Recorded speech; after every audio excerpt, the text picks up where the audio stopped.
let's do the exercise. I'm going to make it real simple. This is just going to be a past life. And I'm going to make the intention the same as before. And remember I said you had to have empathy? Well, this is going to be empathy for yourselves. You've got to love yourself enough to do this. You've got to believe that you deserve the information because it's your life. It's your soul. It's your history. It's your consciousness. And by the way, if you did an exercise last night, or if you do one today, you don't get much, do it again tomorrow or do it next week. If you are home and doing this, I always recommend doing the Our Father as a prayer to protect you before you do it. You can do it here, of course, and I do it for everybody. That's why I do it sort of ahead of time.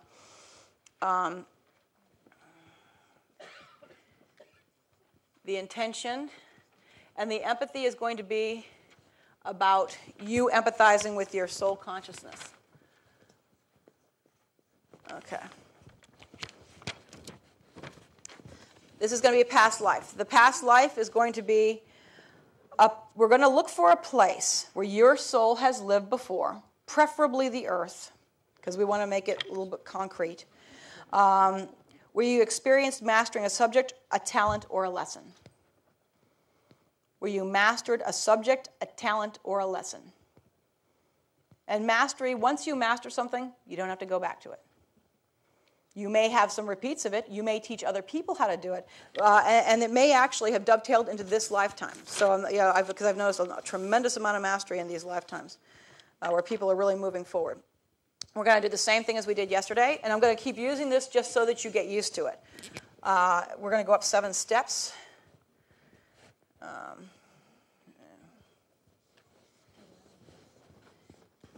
Okay, we're going to go up 7 steps. We're going to keep using that imagery. I'm going to try to remember to bring in other information besides see the staircase. I'll say know that there's a staircase, feel the staircase, hear the information. I'll try to make it so that it's for all senses. Let's see here. No, feel. For those of you who are not seers, I know that somebody came to me last night, 2 of you guys said last night, it was hard to see the staircase in front of you. And I know I'm obsessive compulsive, so I'm one of those people who'd be like, I've got to see it, I've got to see it, I've got to see it. Okay, 1, okay, I don't see it anymore, I've got to start over again. And so that's one of the problems is just go with it and know that there's a staircase there. You can do little footsteps, up the stairs. You can know, as I count up the stairs, you can just go, oh, I'm going up the stairs, I'm floating. And you can just go up the stairs, or you can hear me doing it, and then you can do it. You can just sort of just go with what I'm saying instead of actually having to see it. I don't want to get you guys all hung up on seeing stuff, because I don't see half the stuff in readings. I don't see much at all, actually. So I don't think you need to see stuff. If you are visual, you might very well see it, and it might be really cool pictures, but don't get hung up in the pictures either, because then you'll be staring at them so long you'll forget to move forward. You're going to meet an old self, is what you're going to do. Keep breathing on my microphone here. You're going to have, do you all have a piece of paper? You can take notes when you get, you probably will remember this, but just have a paper around you so that I'll give you some time to take notes. We're going to do the exercise without writing, so you don't need to write for this. You just need to do the exercise. And then I'll give you a couple minutes to write out your notes, and we'll go from there. You do not need to share this with your friends or your family, particularly if your family isn't really, into this stuff. They won't respect what you're getting. So it's okay. Share it with like-minded people maybe in this room, or like-minded people who are your friends and family. But this is private, and you don't have to share it. If you don't want to share it with me, you certainly don't have to. Our intention here is to get information from your higher consciousness, from your soul consciousness, and from God, that is going to shed light on where in a past life your soul experienced mastering a subject, a talent, or a lesson. That is what our intention is to do. You are going to go up the stairs. I'll just talk you through it first. You're going to go up the stairs. This happens relatively quickly. I'm going to walk you up 7 stairs. 7 is the upper level of consciousness into the soul consciousness level. That level will then allow you to do some work with tapping into that information. That's the Akashic record level, by the way. That's where you can tap into it. And when you tap into that, you will see 1 life. We're not going to do 5. If you happen to get more than 1, then you're going to have to write fast. But we're just going to go for one right now. And I'm just going to, also I had somebody yesterday, we went through a door.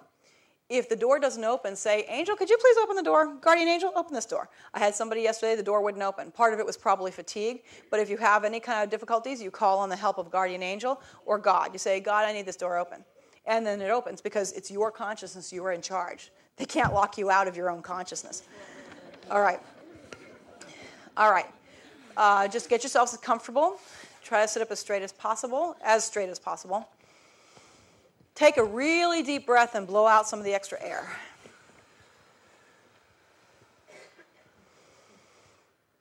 Good job. You people have good lungs. One more time, take another really deep breath. That'll get you really relaxed. Say any prayer that you feel comfortable with. In your consciousness, you don't have to say it out loud. Say it silently to yourself.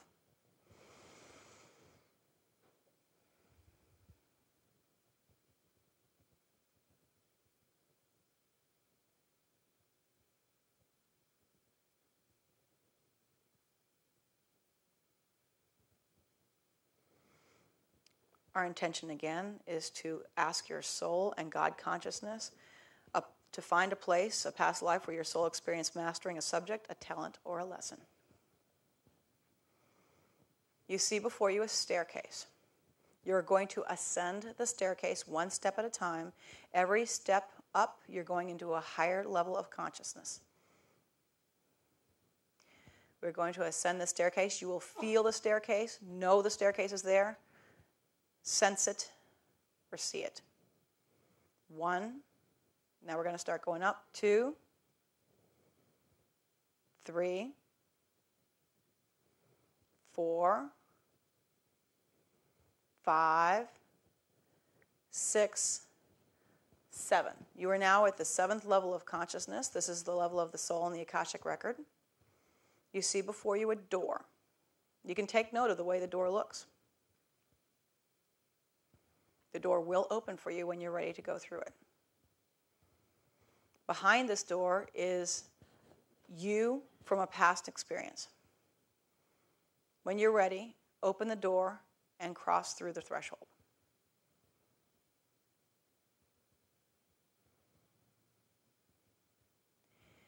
Coming up in front of you, you'll see a figure.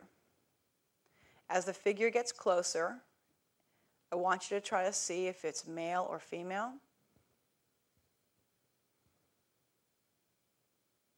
If it has any distinctive features. And once again, I want you to know it if you don't see it, feel it, or hear.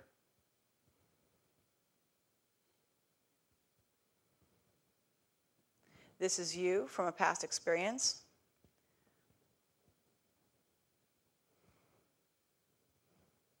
The soul is now showing you something that it did in a past life that may relate to this lifetime.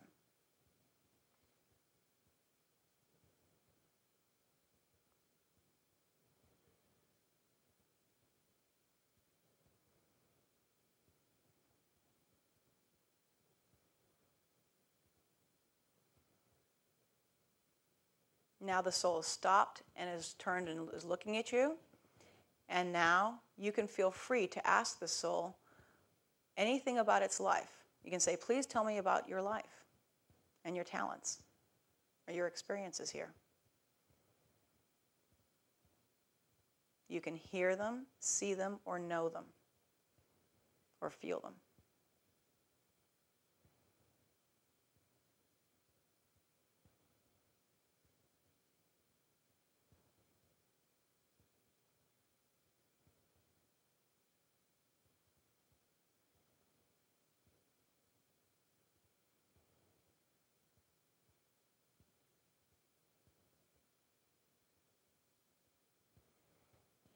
At this point, ask anything else you would like to ask.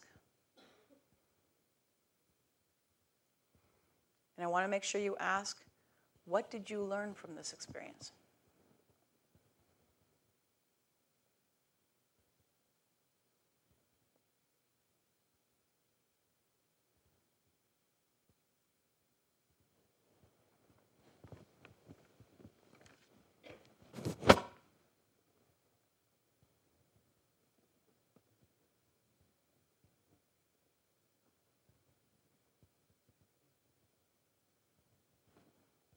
Once again, you may just have a sense of knowledge about this, or a concept of what this person's life was about, or you may get actual words, or you may get pictures. Thank the person.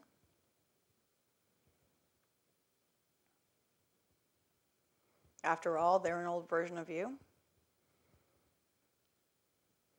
Now turn and go back towards the door, cross through the threshold of the doorway, and close the door tightly behind you, leaving the old life in its place.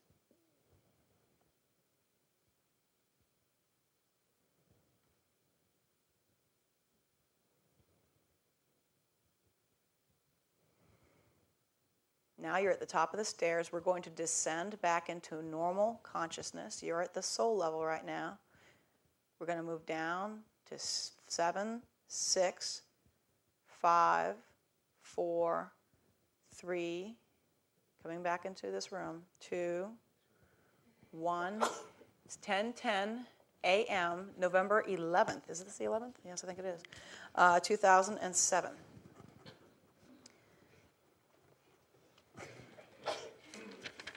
It's good to take a note right now because it's like a dream a little bit. If you don't write it down, it kind of starts to leave you. If you did have a problem or did not get anything, you can use this simple, it's a very simple exercise. It's like exercise. The simplest exercise is walking. This is the simplest psychic exercise because all you have to do is say a prayer, see a stairway, and move yourself into higher consciousness. Once again, we want to go into soul consciousness because the personality will not feel that they can get it. The personality will talk themselves out of it. The soul consciousness will say, yeah, what were you doing with that big bundle of rice over there? You know, you got to be a really hard worker in that life, or you got to be a really, really diligent person, or you learned to be a really, really loyal person in that lifetime.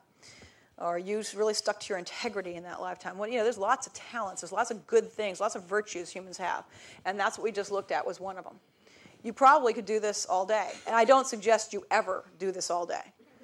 I think it's something that you do when you're serious and when you're focused and when you have some space and when the phone doesn't ring or you want to shut the phone off and do an exercise. Say you didn't get something that you thought was you understood or you didn't get anything at all. That happens. In a group of 100 or more, it happens. If that happens, you can always do it again. It's your consciousness. You're the one that can work with it.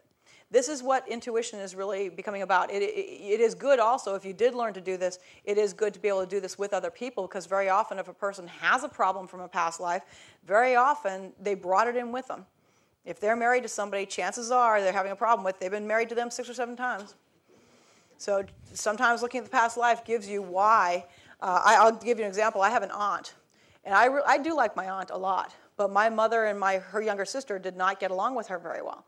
And for whatever reason, I kept saying, you know, Mom, you better deal with Aunt Mary because she'll come back as your mother, I guarantee. And she would be like, don't start that with me. She's not coming back as my mother. And I said, you know, and sure enough, she died. And I don't know if they really worked it out. So guess who might be the mama next time around? And I said this to my aunt. I said it to my Aunt Dot. I said, you better work on the whole forgiveness thing, whatever it is. And it's once again, I don't think it's from this life. I think they brought it in with them. It's these sisters have this thing with each other, and I think that they have to work it out whenever. Right? Time's running out. But they do have to work it out. Okay, do we have any questions? You guys wrote, did anybody not get anything? Several people didn't get anything. I would suggest if you didn't get anything, you can do it at home. Sometimes in a group, I will find very often the group energy works towards actually adding the energy together so that you can do more. Sometimes I have gone blank in a group, and I don't know why that happens. There is sometimes a situation where you go blank and nothing comes up. I have found that I can do this by myself at home easier than in a group. That's me. I don't know why that is. But sometimes by yourself at home, if you set up the situation and you do the prayer, you can do it because it's your consciousness. You can tap it anytime you want. Yes, question. I didn't want to close the door. I mean, I struggled. Okay, what did you see? Okay, do you mind telling me what you saw behind the door? I was an Egyptian dancer. So you were having a good time in that life. But that was only my recreation. I was really a scribe. Okay, so you're a scribe. Were your hands sore? I mean, those scribe work their hands off. Okay. Yeah. But All I right. didn't want to close the door, and I ended up having to duct tape it, and I still didn't want to close it. You know what that is, actually? And once again, we did not go for a lifetime where you were battered and beaten and horrified. We went for a lifetime where there was some talent.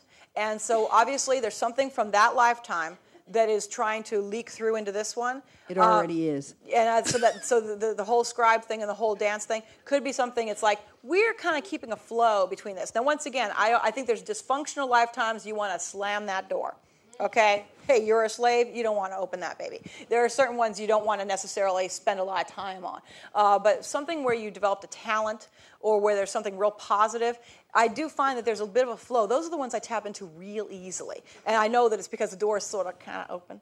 You know, but I always say close the door because I want your identity as this lifetime to take that talent and transmute it into this experience in this body, in this consciousness with what you've learned now, which makes it more profound, actually. So that's why the past, eventually you'll be able to lay in the past, but you're tapping into something. Yep, you have a question. Okay, her question was, can I talk about the prayer? Now, I will say before every reading, I have my own private prayer that I will never divulge to any living person. That's my prayer. What I will say every human being should do. Now, remember, these conferences don't always just have Christian people. They have Buddhist people. They have Jewish people. They have people who don't practice any kind of religion or never were trained in any prayers. So I'm not going to make it like a mandatory thing you have to pray. I will say I was raised Catholic, and the prayer I automatically did was the Our Father. It is, and if you look at the old Casey information, the Our Father basically goes through the pineal, pituitary, goes through all the chakras, all the glands, and basically opens them up to spirit. So it is a protective prayer. It is a prayer that is, it was given by Jesus, so we got to say it was a nice job. So we want to work with what Jesus gave us. So it was good quality work, so we want to make sure we use it. So the Our Father is what I would say if you go home and do these exercises, and if you want to linger in them longer, you certainly can stay longer in the exercise. I recommend not staying too deep in other consciousness for some people like to stay hours in other consciousness. I don't recommend you do that. This exercise is a 5-minute exercise. This is not a 20-minute exercise. You can do it for 20 minutes, but I recommend no more than that. I recommend once you get in there, you meet your previous self, you have a little talk. We don't want to talk about the whole life. We want to talk about the point of the life. That person may be very talkative and say, my husband's been ignoring me all day. And then they get into a monologue you don't need to hear about. So what you want to do is you want to get the point of the life, the purpose that the person experienced, and you want to get out. You're here to live this life, not to linger in the past life. I will say, if you want to do the exercise over about 15 minutes, that might be about the longest, I'd say, 15, 20 at the most. But I want you to stay in it only long enough to meet the person. Also, if you are obsessive-compulsive, which is, I am obsessive-compulsive, I will try to get more detail than I need. When I did these exercises, when I was doing some of these earlier in my life, in my 20s, I would try to get all kinds of information that I really didn't need to get at that time. So I would always make a point for every exercise. We're only looking at a past life to find out the talent. Or we're looking at a past life. I think that past life was, we had said, it was about mastering an issue, mastering something, going through a life and actually having overcome something. So basically, we were looking at that issue. We're not looking at the whole life. You can look at the whole life, and you can certainly do past life regression. But then I recommend you go in there with a person who's trained in hypnotherapy, and those sessions do take 1.5 hours to 2 hours. They can take longer. If you're going to go really and spend a lot of time in the life because it may be a very important life to your soul history, that life you might need to have a conductor. a person who is trained and certified in hypnotherapy, and they do the trainings here. They've done them all over the country, but there are people who are trained. Don't go with anybody who doesn't know what they're doing. Go with a trained hypnotherapist. And that hypnotherapist, you can say, I want to look at my past lifetime. I know that this was a significant one. I want to explore it. And I have done this. I have done this with a life where I had worked with a therapist, and we had looked at a life, and we looked at it over and over and over again until it didn't have the same impact on me that it had on me before I became aware of it. So we looked at that life, and we did spend hours, probably an hour and a half on that life in one session.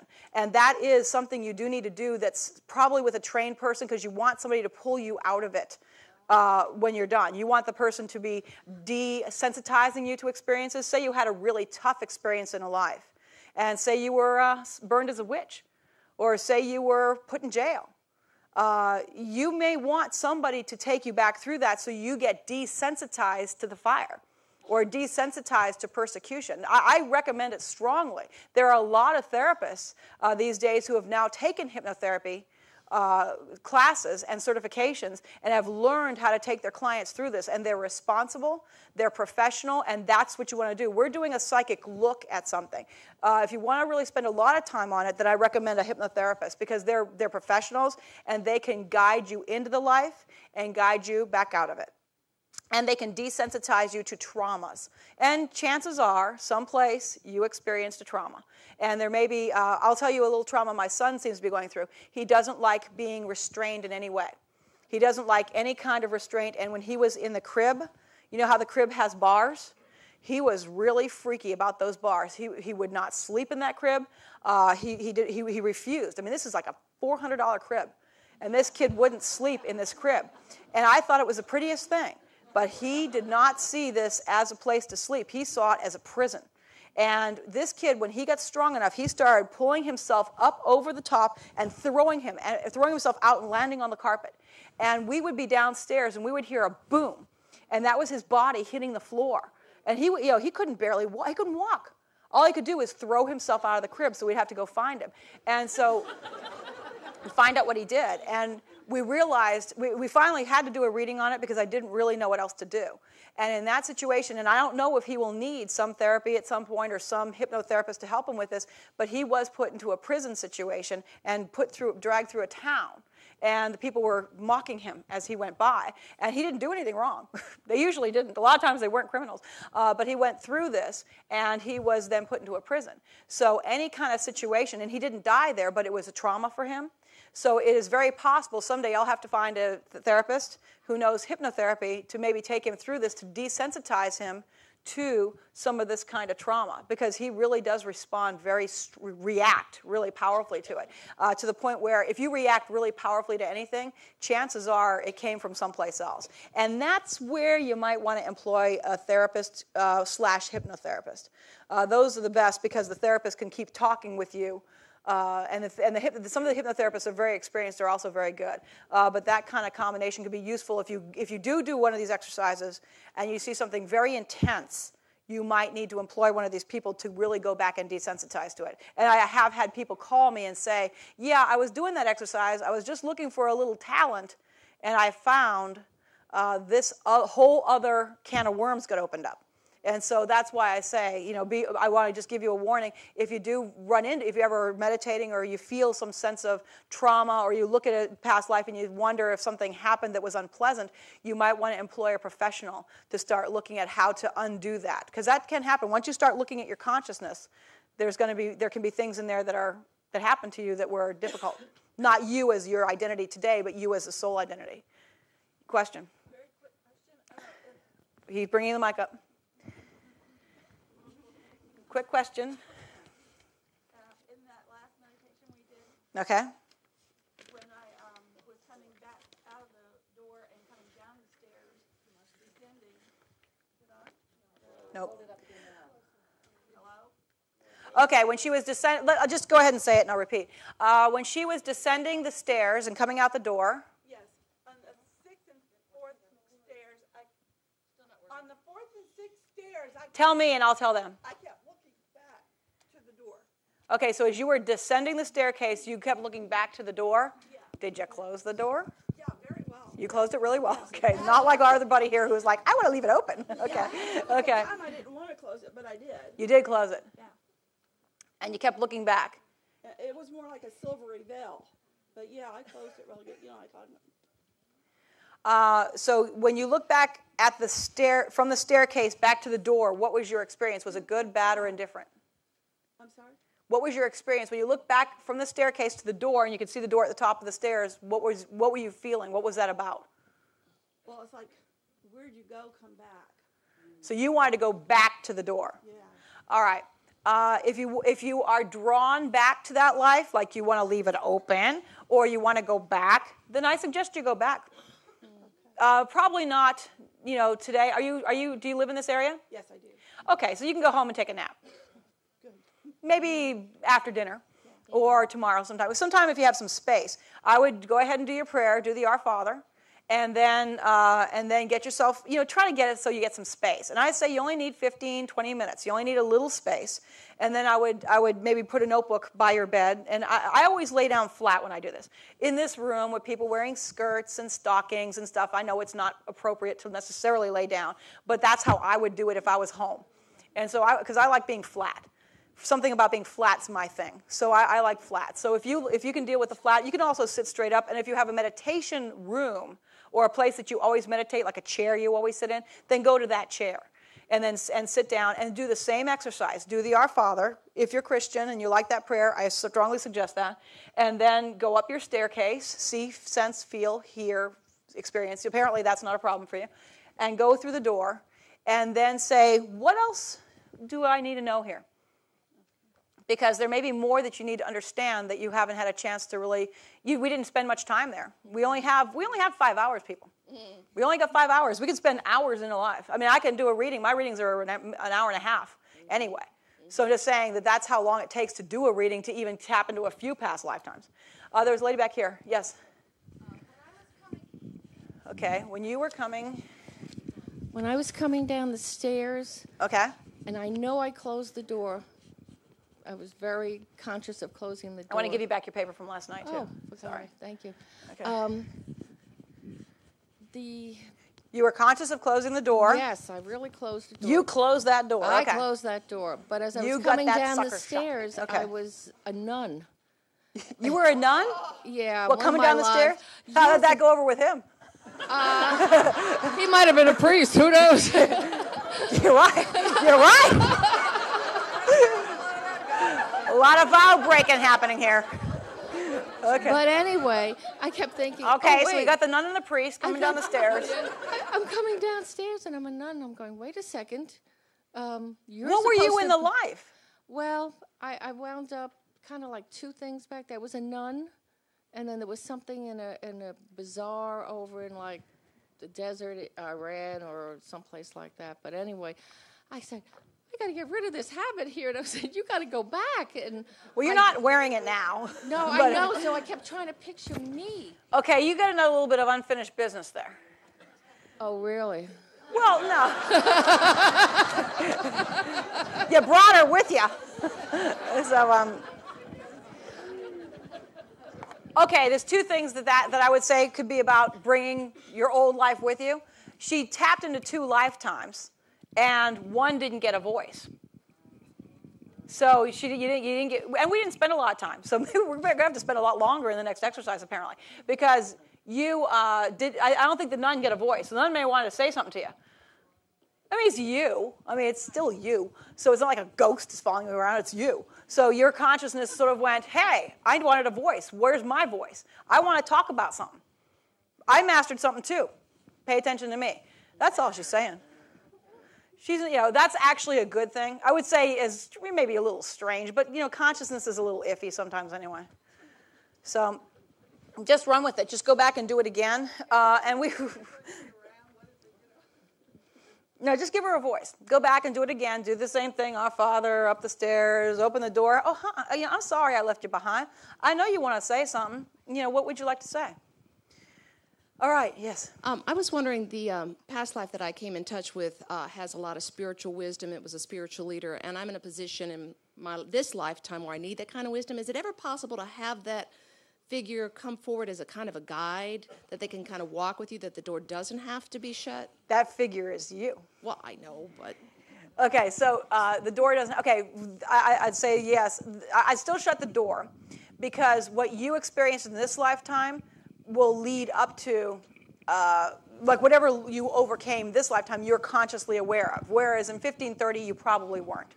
So right now you're probably consciously aware of whatever you overcame, but what I would say is once a soul has tapped into wisdom, once you have, you've studied in a temple, learned, taken classes like this, read books, worked on their meditation, worked on themselves, in any way, once a soul has done anything like that, then they are very, very likely to be able to tap into the wisdom anytime. So what it is your soul consciousness, which is, you have the spark of God within you. The soul consciousness is your part of you that will go on after you're dead. That part of you contains all the wisdom. So what you want to do, and what I would suggest, is writing. Because wisdom is wordy. And it's very hard. Meditation is one thing that's useful. You can get yourself into a balanced state with it. You can get yourself connected to spirit. Prayer is useful. Contemplation is useful. But I think wisdom is here to be shared with other people. That's why I think it's not to be lectured, talked down to, but it's more like wisdom is just available to help people with their lives. So I would say writing would be the way you'd want to get that out. And I would say something where you would going to a meditation, maybe for as much as 25 minutes. I'd say the meditation can be longer. And I would get yourself into a real balanced state with your meditation, however you want to do that. Do you meditate anyway? Okay, so yeah, we all do it erratically. Some people are very faithful. They were the monks. The rest of us, we're working on it. But get yourself into a place where you can meditate, and then if you like a computer, because they're around now, you can use a computer. I do everything by hand. So if I do write things out, for some reason I'm just really archaic, and I like to write by hand in longhand. I may have to change that someday. But right now, I write it out longhand. And what I would do is I would write a question at the top of your paper, and I would do an inspirational writing exercise, which I recommend to people to do sometimes. It would be to put down a question. What wisdom have I experienced, do I know, that I can share with people in this lifetime? Let me know what I can share with other people. And then I would do a long meditation. 25, 30 minutes maybe. I'd get yourself really into it. And when you feel like what you want to do is get your soul consciousness speaking through your personality. We want that personality to shut up. We don't want the personality saying, you didn't spell that right. That's not right. Well, you're not going to be able to do this. Oh, well, isn't it time to go? The personality just totally gets in the way. You got to shut the personality up. That's why you got to stay in for a long time. And then you got to start writing. And with a question there, it'll fuel that writing. And the soul will start to write. And the way I will tell you the soul's voice sounds is it's much nicer to you than your personality. The soul likes you, doesn't judge you, doesn't think you're a loser. The soul is going to be nicer to you. Your personality will get in the way in some cases.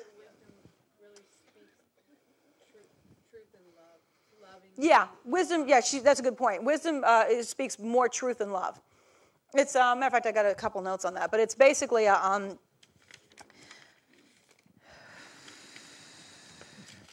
it's basically a very positive experience. And that's what I say when people are working with psychic information that's coming out negative. It's very often, yes, we can have negative things in our lives, but really the wisdom does come across very, very positive. So that's what we're really, really working with. Yeah, I don't have that note. All right, any other questions? Yes? After the fall of the Berlin Wall, you were talking. Oh yeah, that's right. You were talking earlier about the Piscean Age and the Aquarian Age. Yep. And after the fall of the Berlin Wall, it seemed as though we could kind of take a breath, and it was a clear day, and we were going into the Aquarian Age, and then all kinds of hell broke loose. So can you speak to what happened, why, and from your perspective, and what that means to us in our psychic development? Well, psychic development, once again, for some people in this room, it might be part of their job. So I will say, regardless of what happened with the Berlin Wall or any event in history, it may actually fit into a career. I do believe intuition works a lot better if you use it with your career somehow or with your talents that you already have pre-existing. the Berlin Wall and everything that happened in the 90s, that was, how do I explain this? That was the beginning of the crumbling of some of the old institutions. And when institutions crumble, it takes a long time and a lot of vision to rebuild what should be there. And it usually goes through a lot of different stages. In human development, my sense is politically, now if you do work in an international situation and you are working for the government or you are working for something like that, then you are going to be having to, that would be their assignment to figure out what to do with this. In the Aquarian age, though, I find the more people get on their path and find out what they're here to do, what they can share with others, what they can give to the world, because everybody is really actually very powerful. Everybody's really gifted. And if people can find out what they can share with the world and what they can do with the world, they actually begin to set something right. Things start to get set right down here on a grassroots level. It's really more us in this room or in the churches over there or in their houses over there or in the hotel rooms over there. It's all the people that change the world. The institutions simply are following it. So if you look at like Casey talked about all the earth changes from 98 to 208. I've done readings on earth changes, and 90% of the earth changes are human-made. Okay, a lot of people want earth changes to be God, strikes lightning, blah, blah, blah, blah, blah, blah, blah. It's not that stuff. Earth changes are what humans created. There might be a couple earthquakes, but haven't there always been earthquakes? There are some things that are bigger disasters, but what we're really looking at is most of the issues that we're facing for this particular century, for this time, are human-created. So when the Berlin Wall fell, they didn't know what to do. They didn't know what to do to create a new structure. And it probably takes 20 years, maybe 30, maybe 50, maybe 100. But I think that what you want to do is keep moving forward. So even though there was chaos immediately after the fall of the Berlin Wall, right after that, as it goes through stages of development, it should actually eventually become something useful. And the more we're getting on our track and changing the world, the more that actually affects the people in that country, the people of other countries. China is a place that Casey said was going to be the new America in some ways. In one of the old readings, he actually said that. China was a place where there would be a lot of activity, and he said it would be a democratic China. Now, it's not democratic today, hardly at all. But it really is something he said. Now, he predicted a lot of things right, and really with the number of people in the population and the consciousness changing, eventually, and with global media and with mass communications and telecommunications and internet, there's no way the Chinese people won't know that there's other things going on in the world. And after a while, people are not going to be thinking it's fun to live under a kind of a rule that's not going to give them a vote. It's just going to become something they're not going to want to do. So eventually, what we're looking at, earth changes, was 98 to 208. That's next year. A lot of you are moving out of a lot of places of trauma and stress. And just through a show of hands, can I see how many people relate to the idea that they had more than one crisis or issue or life-changing event in the last, say, 20 years? More than one at the same time. Pretty much everybody. All right. If you had one, then maybe that was the only one you had to work on, which is good. If you didn't have any, then you were a person here that's here to help other people, because you're already well enough and you didn't have to go through your own trauma. You could immediately start helping. The 2012 is the end of the Mayan calendar, and that's the end of that's really the beginning of us being able to do something with some of this, I think, internationally. Well, you're still going to see some trauma. And some of these things that are going on internationally, I think, is a last hurrah. I do believe some souls were they let people have positions of leadership and see what people do with them. They may not have done a very good job. Now they're going to have to go back, and they probably won't be leaders forever again. So, other people will be given chances. So, if you were a dictator and you were in trouble and you weren't nice to your people and you killed a whole bunch of them, you're probably not going to be allowed to be in charge of anything again for a long time. Because the energy's changing. Souls are not going to be allowed in to run amok like they have been. I don't think so. I'm sorry, I don't see it happening.